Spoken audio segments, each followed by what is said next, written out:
Hello everyone and welcome to Talk the Talk. Who we have with us today is someone who needs absolutely no introduction. And it's better that way because expounding on all her accomplishments would take more than an hour. In fact, way more than an hour. Here's a sampling and let me see if I can say this in one breath.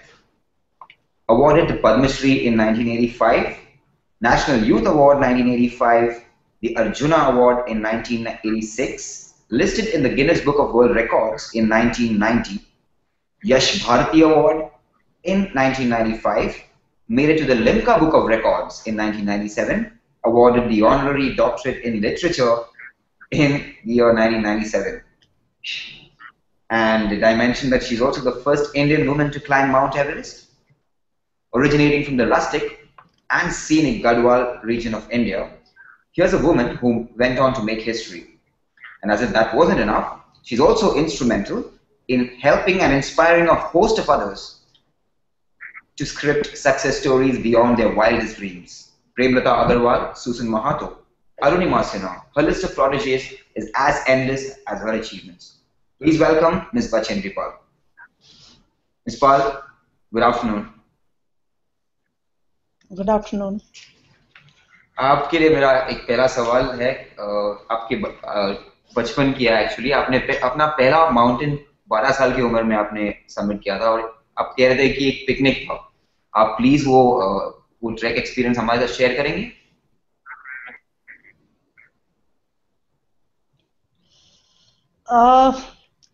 वो जरूर जब मैं school में पढ़ती थी उस समय का वो घटना है खेल खेल में कुछ मिस एडवेंचर हो गया था हमारा और अक्सर पहाड़ों में या गांव में पेरेंट्स लोग कहीं काम करने चले जाते हैं तो बच्चे घर में रहते हैं बहुत एनर्जी है कुछ करना चाहते हैं तो एंटरटेनमेंट का उतनी साधन नहीं है गांव में तो हमारा एक सबसे अच्छा था कि हम लोग पिकनिक में जाते थे और वहां पर कुकिंग करते थे अपने आप से कुकिंग करना और कहीं दूर दराज जाना नेचर के बीच में तो ऐसे ही एक घटना हुआ था हम लोग बहुत दूर निकल गए और कुछ ज्यादा ही दुस्साहस हमने किया था और चलते चलते पता ही नहीं चला कि करीब 12,000 फीट तक हम पहुंच गए और जब वहां पे गए हम लोग तो वहां पे बर्फ देखा ग्लेशियर देखी और हम खेलने में व्यस्त हो गए और पता ही नहीं चला टाइम कैसे निकल गया और रात हो गई जब रात हो गई तो वापस जाने का अंधेरे में बहुत मुश्किल था तो सबने सोचा प्लान किया कि हम वहीं रह जाते हैं फिर एक शेल्टर बनाया घास और बुशेस को काट करके और एक रात बिताई वहां पे और बहुत प्रॉब्लम हुआ सबको ऑल्टीट्यूड सिकनेस उस समय हमको पता नहीं था कि हाई ऑल्टीट्यूड के प्रॉब्लम्स क्या होते हैं लैक ऑफ ऑक्सीजन के वजह से लो एटमॉस्फेरिक प्रेशर के वजह से डिहाइड्रेशन के वजह से क्योंकि रात भर हम कुछ खाया पिया कुछ था नहीं हमारे पास पानी नहीं पिया सबसे बड़ा प्रॉब्लम तो ये सारा हमने वहां पे फेस किया और सच तो यह है कि उससे जब बाद में मैंने माउंटेनियरिंग शुरू किया तो it was a great learning कि ऑल्टीट्यूड में क्या क्या प्रॉब्लम्स होते हैं आपका फैमिली में से कितना सपोर्ट था आप ये out of the way career के लिए जहां तक रूरल एरिया में रेस्ट्रिक्शंस है ये मैं नहीं मानती हूँ सब जगह है सब जगह है और मैं इतना मानती हूँ कि रूरल जगह में अर्बन एरिया में कहीं ज्यादा कम है माइंडसेट में ज्यादा चेंज नहीं है आपका फैमिली से सबसे ज्यादा सपोर्टिव कौन थे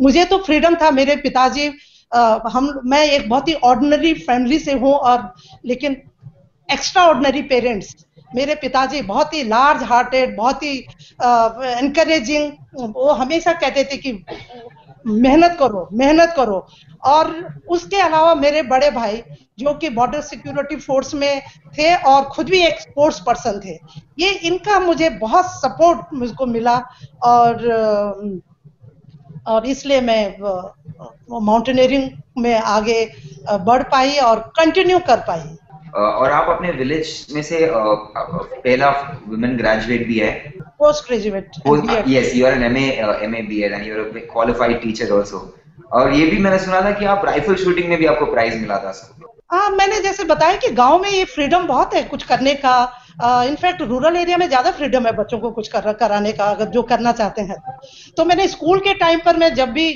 छुट्टियां होती थी तो मैं कहीं राइफल शूटिंग के लिए और कुछ इस तरह के ट्रेनिंग के लिए मैं जाया करती थी और वहां से मैं प्राइज वगैरह कुछ लेके आती थी एक बार की बात है, जब मैं इंटर कॉलेज में थी तो वहां पे कुछ कंपटीशन था, rifle, Sten gun and machine gun को ब्लाइंड फोल्डेड उसको खोलना और छोड़ने का।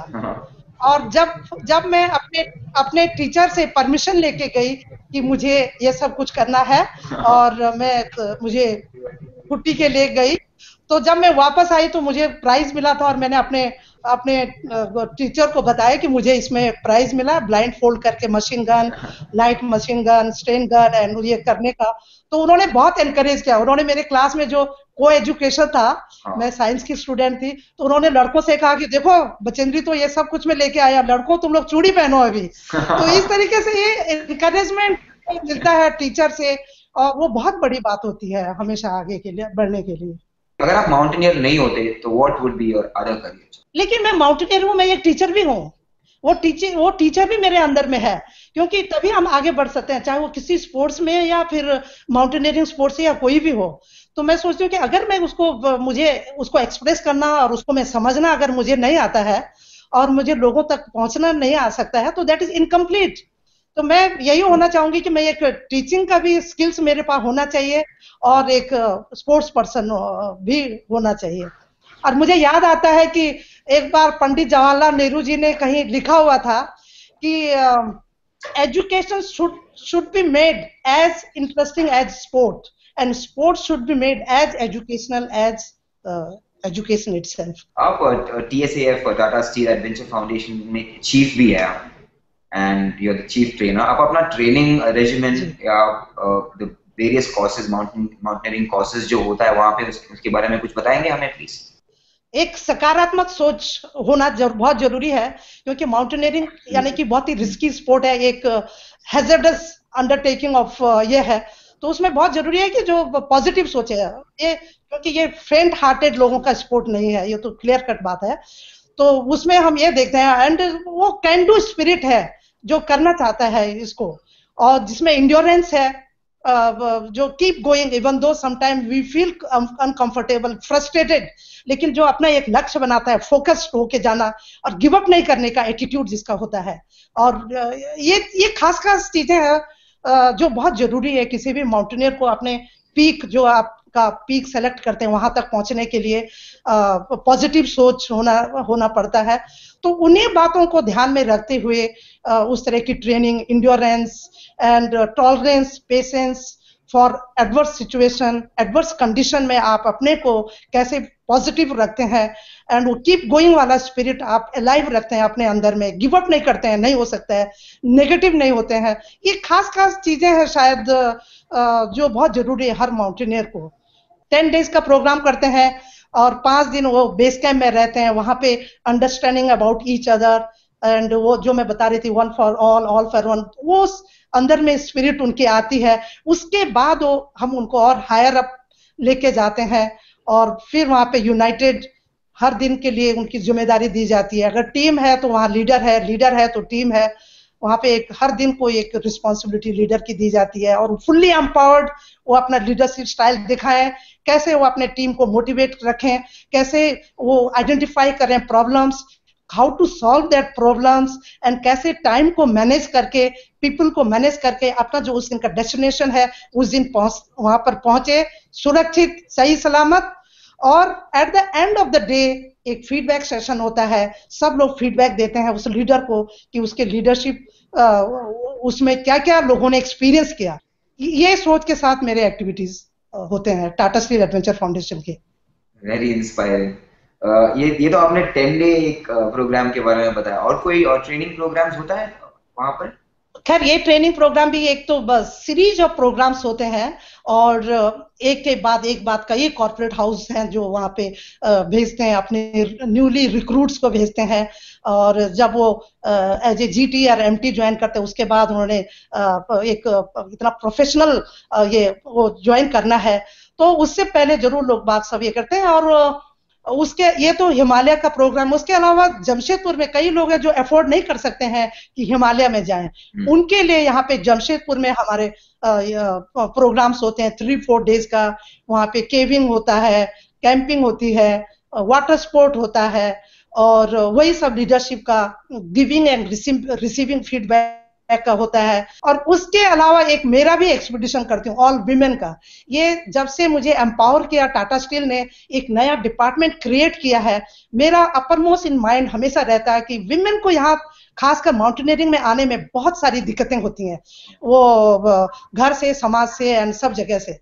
तो मैं हर साल एक ऑल विमेन एक्सपीडिशन करती हूँ, एंड वो expedition not only for Jamshedpur but different part of the country से लोग आते हैं।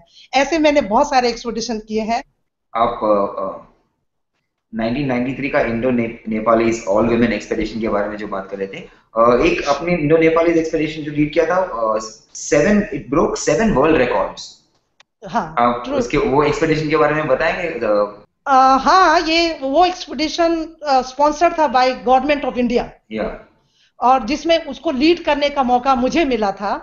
और वो शुरुआती में बहुत हमको स्ट्रगल करना पड़ा, और कुछ फ्रस्ट्रेटेड मेल माउंटेनियर्स से जो नहीं देखना चाहते थे कि ऑल विमेन लोगों को ये अपॉर्चुनिटी मिल रहा है, तो they created lots of problem, बहुत सारे ऑब्स्टिकल क्रिएट किया दिल्ली में। अब वो सबसे डिफिकल्ट पार्ट था हमारा। एक्चुअल एवरेज वाज वो इजी था बजाय कि वो सबसे। तो वो, लेकिन उसमें बहुत लोग को एवरेस्ट क्लाइंब किया। टोटल 18 लोगों ने एवरेस्ट क्लाइंब किया, इंक्लूडिंग 8 विमेन, और बाकी शेरपास थे एंड सब मिलाकर के 18 लोगों ने क्लाइंब किया। आप ट्रेनिंग भी करते हैं। अभी हर व्यक्ति का टैलेंट अलग होता है, उनका क्लाइंबिंग स्टाइल भी काफी अलग होंगे, स्किल सेट्स अलग होते हैं। तो आप जब ट्रेन करते हो, आपका ट्रेनिंग जो स्केड्यूल है वो हर व्यक्ति के लिए अलग अलग रहता है या फिर? नहीं, अलग अलग नहीं होता है। टीम में, इनफैक्ट जब टीम में होते हैं तो वो ज्यादा पता चलता है। तो जो पूरा टीम को आप एक साथ एक ही ट्रेनिंग स्केड्यूल में ट्रेन करते हैं? हाँ, उनको better communication and control and safety के लिए छोटे छोटे ग्रुप्स में डिवाइड करते हैं, और वो छोटे छोटे ग्रुप्स में उनके इंस्ट्रक्टर होते हैं, और इंस्ट्रक्टर तो एक फैसिलिटेटर की तरह काम करता है। उन्हीं पार्टिसिपेंट्स में से एक को लीडरशिप की रिस्पॉन्सिबिलिटी दी जाती है, और उसी के उसका लीडरशिप स्टाइल क्या है जरूर सबका अलग होता है, तो वो उस दिन पूरा लीड करता है अपना। उसका कम्युनिकेशन कितना अच्छा है, वो कितना कैसे डेमोन्स्ट्रेट करता है लीडरशिप, और वो कैसे मैनेज करता है लोगों को, और वो कैसा जॉब डेलीगेशन होता है, कैसे वो प्रॉब्लम आइडेंटिफाई करता है एंड सॉल्व करता है प्रॉब्लम। ये हर ग्रुप में जो लीडर होते हैं वो इसको करते हैं। अगला सवाल मुझे थोड़ा काफी पुराना है, एक्चुअली 1984 की बात है, जब एवरेस्ट 84 जो इंडियन गवर्नमेंट का एक्सपेडिशन था, आपको उसमें चूज किया था। आपका पहला रिएक्शन क्या था? एवरेस्ट चढ़ने का मौका मिल रहा है आपको, हाउ डिड यू रिएक्ट? पहले तो मैं समझ ही नहीं पाई, बिकॉज मेरा ज्यादा एक्सपीरियंस नहीं था। I had less than 3 years of experience when, जब मुझे सिलेक्शन किया था उसमें एवरेस्ट टीम में। और शुरू में जब उनका चिट्ठी आया था मेरे को, तो मैंने तो उसका रिस्पॉन्स ही नहीं किया था। जब मुझे लेटर आया था कि you have been selected for pre Everest selection expedition, मैंने उसका रिस्पॉन्स ही नहीं किया था। और जब रिमाइंडर आया, लकीली रिमाइंडर आया, और जब आया तो तब मैं अपने इंस्ट्रक्टर लोगों के पास गई कि क्या मैंने सिर्फ बेसिक माउंटेनियरिंग कोर्स किया है, क्या मुझे एवरेस्ट के लिए जाना चाहिए? तो उन्होंने हमको बताया कि कितना एक इंडिया की टीम बन रही है, and Indira ji was the moving force behind that expedition. वो देखना चाहती थी कि भारत की महिलाओं को भी ये मौका दिया जाए इस चैलेंज को करने का, और वो चाहती थी कि एवरेस्ट के ऊपर भारतीय महिलाएं चढ़ें। तो उसके बाद जब उनका रिमाइंडर आया तो उसमें मैंने विलिंगनेस भेजी, और उसके बाद तो मैं बहुत ही focused, there was no looking back at all. एक बार एवरेस्ट मेरा टारगेट बन गया, मेरा लक्ष्य बन गया, मेरा गोल बन गया, तो मेरा हर थॉट प्रोसेस, मेरा हर एक्शन, मेरा हर कुछ मेरा टुवर्ड्स एवरेस्ट था। वो मैंने घर में भी बहुत प्रैक्टिस में करती थी, बहुत ट्रेनिंग में लेती थी। लोगों को बहुत अजीब लगता था कि एक पहली महिला है गांव में जिसने एमए बीएड किया है, और एमए बीएड करके भी अगर यही करना है, पहाड़ चढ़े, पत्थर लेके, लकड़ी लेके आए, तो पढ़ाना क्यों? तो मेरे पिताजी तो बहुत ही एनकरेजिंग थे, वो देखते थे कि उनकी बेटी बहुत मेहनत कर रही है, तो एवरेस्ट है या जो भी है लेकिन ये मेहनत करती है, और वो बहुत अप्रिशिएट करते थे। मैम, हमारे और आपके काफी सारे फैंस फेसबुक और हमारे वेबसाइट पे और ट्विटर पे आपसे कुछ सवाल पूछे हैं। निधि गुप्ता का एक सवाल है कि आपको माउंटेनियरिंग करियर आपने जो लिया है उसका इंस्पिरेशन, मेन इंस्पिरेशन क्या और या फिर कौन था? मैं तो स्पोर्ट्स पर्सन थी। मैंने बताया कि मेरे बड़े भाई बहुत अच्छा बैडमिंटन का खिलाड़ी था, और उसको कोई एनकरेजमेंट नहीं था। मैंने जैसे बताया कि खेल प्रायोरिटी नहीं था हमारे लिए उस टाइम पर, और वो चुपके चुपके खेलने जाता था, और वो फुटबॉल का बहुत अच्छा खिलाड़ी था, और उसको लोग उसका नाम बहुत होता था मेरे जिस जगह में रहती थी उत्तरकाशी में। तो मैं उसी से बहुत ही इंस्पायर होती थी। फिर मेरे बड़े भाई ने माउंटेनियरिंग कोर्स भी किया, क्योंकि वो बॉर्डर सिक्योरिटी फोर्स में थे और उनको तो वहां पे कराया ही जाता है। तो उसको देख के मुझे बहुत इंस्पिरेशन हुआ, उसके फोटोज देखते, तो इसलिए मैंने माउंटेनियरिंग किया। मैंने लेकिन माउंटेनियरिंग एज ए स्पोर्ट मैंने किया, एवरेस्ट का तो मुझे कुछ अता पता नहीं था उस टाइम पर। अमेया, मुंबई से अमेया का एक सवाल है, व्हेन यू क्लाइंब एवरेस्ट या फिर चाहे जो भी पहाड़ हो, शेरपा जो रोल प्ले करते हैं वो कितना इंपॉर्टेंट होता है? They are the backbone of any expedition, I can say that. They are the backbone, बस they are the doctors of the Khumbu glacier या आइस फॉल या कुछ भी हो। उनके बगैर कोई चीज भी सब चीज असंभव है। वो उनका present itself give you tremendous confidence. आप अपने मेहनत करके चल रहे हो, अपने पैर से चलना पड़ता है, बट देयर प्रेजेंस, उनकी उपस्थिति आपको बहुत ही सिक्योरिटी, सेफ्टी उसका प्रतीक होते हैं वो लोग। अलेफिया दिल्ली वाला का भी एक सवाल है #freedom2be के साथ। वो पूछना चाहती है कि पीपल विद ब्रीदिंग डिफिकल्टी, चाहे आस्थमा हो या फिर एनी अदर रेस्पिरेटरी प्रॉब्लम, उनको माउंटेनियरिंग जैसा एक हाउ डिफिकल्ट इट इज ये ऐसा एक करियर चूज करना, और is it possible at all? कई बार तो मुझे लगता है कुछ प्रॉब्लम तो होते हैं, कई बार हम सोच के ज्यादा प्रॉब्लम लगता है हमको अंदर में, कि हम पहले ही सोचने लगते हैं कि हमको ये प्रॉब्लम है, हम ये नहीं कर सकते। और ज्यादा ये माइंड का भी मेरे को बहुत कुछ लगता है इसमें, क्योंकि मेरे जो प्रोग्राम्स में आते हैं जो अस्थमा के प्रॉब्लम है, हमने देखा है वो, और वो शुरू में रिएक्ट कर देते हैं बेस कैंप में कि हम आगे जा ही नहीं पाएंगे, क्योंकि उनको बोला गया है, वो ऐसे माहौल में रहते हैं जहां पर ये बताया जाता है नहीं तुम ऐसे करेंगे तो बहुत रिस्की है। लेकिन देखा हमने कि वो 12,000 या 13,000 फीट तक, और उन्होंने हमको फीडबैक दिया, उन्होंने बताया कि हमने तो इनहेलर भी यूज नहीं किया, और ये सुन के और ये देख के हमको बहुत अच्छा लगा।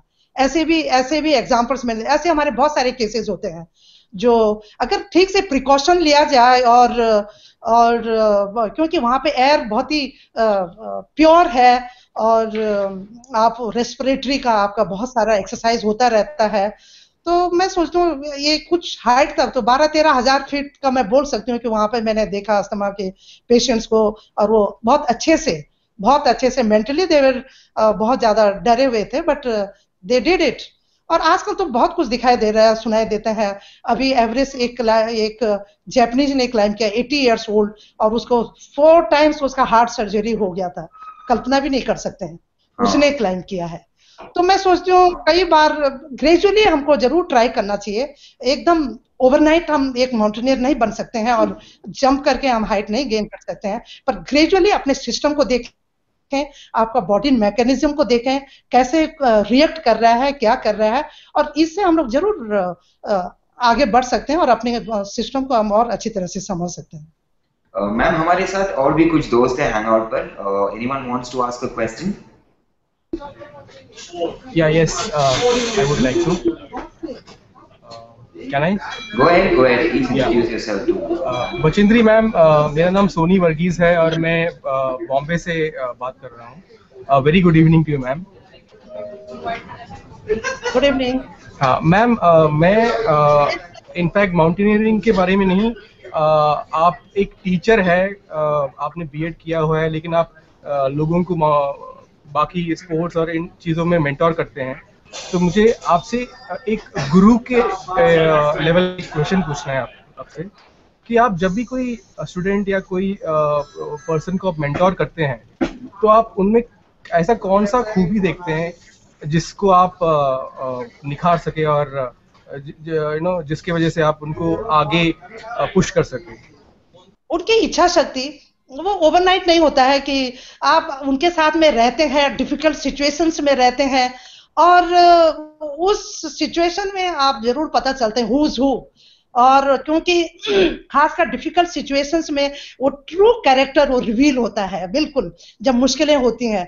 तो जब ऐसे जहाँ पे हम लोग कंफर्ट जोन से बाहर में जब हम लोगों से मिलते हैं, उनके साथ रहते हैं, और तो उसमें जरूर पता चल जाता है कि इसका किसी का डिटर्मिनेशन, सेल्फ बिलीफ और कुछ कर गुजरने का उनका बॉडी लैंग्वेज, उनका फेस एक्सप्रेशन बिल्कुल बिल्कुल ट्रांसपेरेंट दिखता है। Does anyone else have a question? Hello Bachendri ma'am, मेरा नाम अरशद है, मैं बॉम्बे से हूँ। मैं जानना चाहता हूँ कि आप राइफल शूटिंग करती है, आप माउंटेनियरिंग करती है, इसके अलावा आपके क्या इंटरेस्ट है, आपकी क्या हॉबीज है? माउंटेनियरिंग ही इतना ज्यादा है कि being the head of the department, मेरा फुल फ्लेजेड एक डिपार्टमेंट है जहाँ पे लगातार एक्टिविटीज होती रहती है।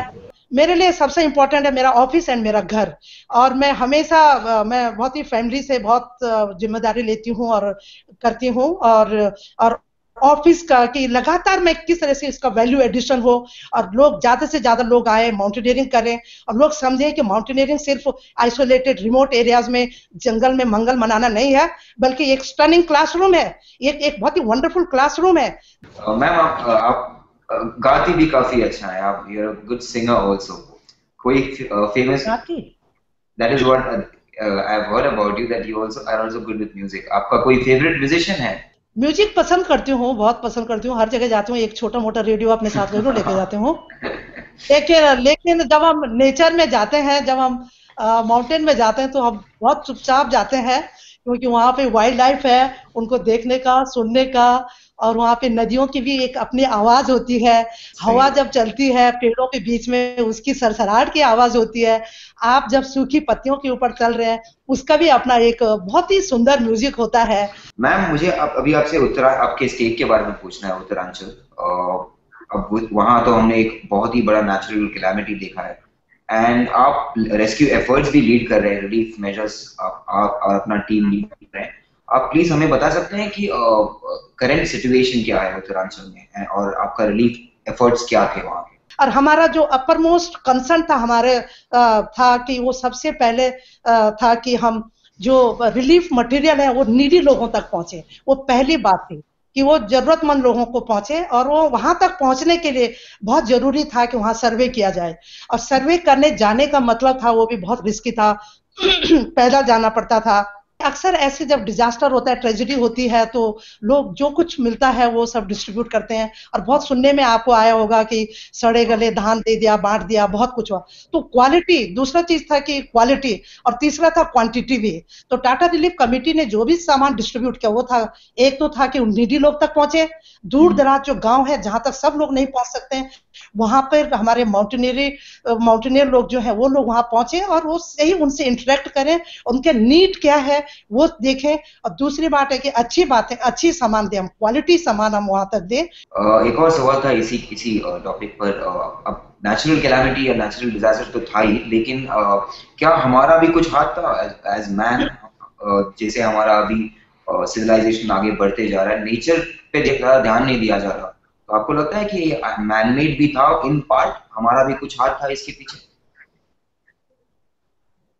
बिल्कुल लगता है, मैं तो सोचा हर डिजास्टर में हम लोगों का ही हाथ होता है और खासकर वहां पे हमने जो देखा कि तो डिफॉरेस्टेशन जिस अंधाधुंध से हो रही है, क्योंकि मैं तो एकदम सी लेवल से और फ्रंटियर्स ऑफ लाइफ तक जाती हूँ, ट्रेकिंग पे जाती हूँ, वहां पर देखा कितना बदलाव आ रहा है, इतना डिफॉरेस्टेशन, जंगल तो बहुत छोटे हो गए हैं अभी। मुझे आपसे अभी एक सवाल जो पूछना है वो बहुतों ने आपसे पूछा होगा, but I will still ask it. दुनिया का सबसे ऊंचा spot which is mount Everest, वहां से बाकी दुनिया कैसे लगता है?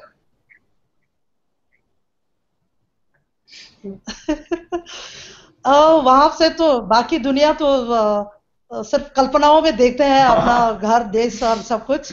चारों तरफ स्नो कवर्ड पीक्स है और चारों तरफ बर्फ ही बर्फ है, और उस समय बहुत सोचने का और वो करने का वक्त नहीं होता है। कितना टाइम स्पेंड किया था आपने समिट पर? समिट पर मैंने करीब 45 मिनट्स। आजकल तो लोग पहले दिन ही रात को चले देते हैं, लेकिन मैं तो सेम डे गई थी, सवेरे 6:20 पे स्टार्ट किया था, जो कि बहुत बहुत लेट था, बहुत लेट था, कुछ प्रॉब्लम हो गया था, कुछ कंट्रोवर्सी हो गई थी उस वजह से बहुत डिले हो गए थे हम लोग, फिर भी हम लोग चलते रहे और बहुत अच्छी एनर्जी थी, स्टेमिना था, मौसम भी बहुत अच्छा था और सब कुछ बहुत अच्छा था और हम चलते गए और करीब 1:07 पर हम टॉप में पहुंचे। We are nearing the end of our show. एक लास्ट सवाल नहीं है एक्चुअली, आप आज के इंडिया में स्पेशली रूरल अर्बन और स्पेशली औरतों की, महिलाओं के लिए there is a lot of society के बहुत प्रेशर्स रहते हैं और फ्रीडम जो चाहिए to become whatever you want to be, वो आज़ादी सबको नहीं मिलती। आपको कोई मैसेज देना है उनको? ये सिर्फ रूरल एरिया में नहीं है, ये मैं तो सोचूं सब जगह है। मैंने पहले भी बताया था कि ये सब जगह है। विमेनों पर का सोच, का माइंडसेट एकदम अलग है।